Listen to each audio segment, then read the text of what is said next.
மீன் குழம்பு ரெடி பண்ணிடலாங்க. ஸ்டவ் பற்ற வச்சு கடாய் வச்சுட்டேன். இப்போது 2 குழி கரண்டி அளவுக்கு எண்ணெய் ஊற்றிக்கிறேங்க.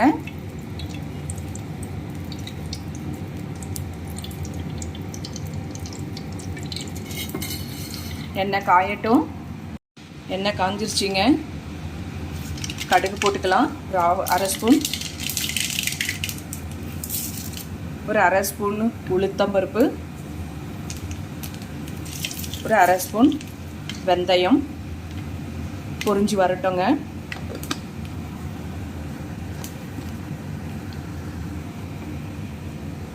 பொரிஞ்சிருச்சு. வெங்காயம்,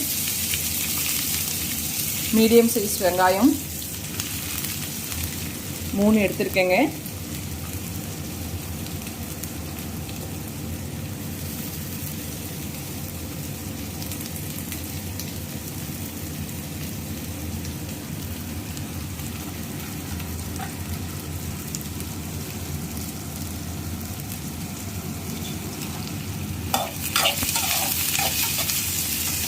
வதங்கட்டும்.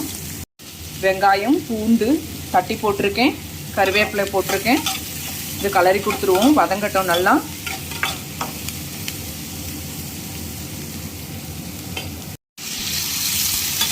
மூணு மீடியம் சைஸ் தக்காளி சேர்த்துருக்காங்க. நல்லா வதங்கட்டும்.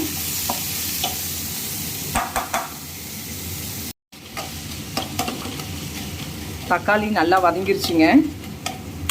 இப்போது புளி கரைசல் இருக்குங்க. புளியிலேயே தேவையான அளவு உப்பும் மிளகாத்தூள் போட்டு கரைச்சி ரெடியாக வச்சுருக்கேன். இது ஒரு 10 நிமிஷம் அப்படியே கரைச்சி வச்சுருந்து கலந்தோம்னா குழம்பு ரொம்ப நல்லா டேஸ்ட் வருங்க.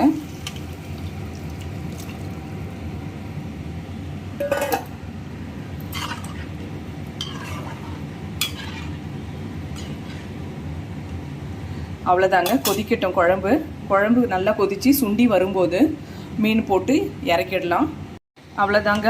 மீன் குழம்பு நல்லா சுண்டி வந்துருச்சு. இப்போது நம்ம மீன் சேர்த்துக்கலாம்.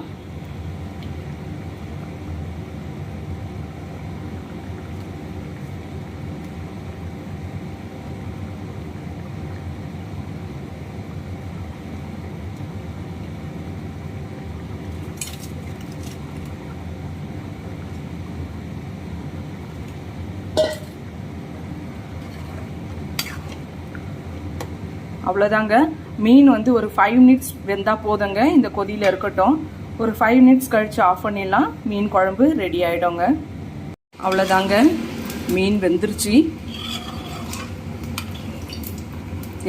இறக்கிடலாம். இந்த ஸ்டைலில் மீன் குழம்பு செஞ்சு பாருங்கள். உண்மையிலேயே வேறு லெவலில் இருக்கும். தேங்க்யூ. இந்த வீடியோ பிடிச்சிருந்தா சப்ஸ்கிரைப் பண்ணுங்கள், லைக் பண்ணுங்கள், கமெண்ட் பண்ணுங்கள், ஷேர் பண்ணுங்கள். தேங்க்யூ.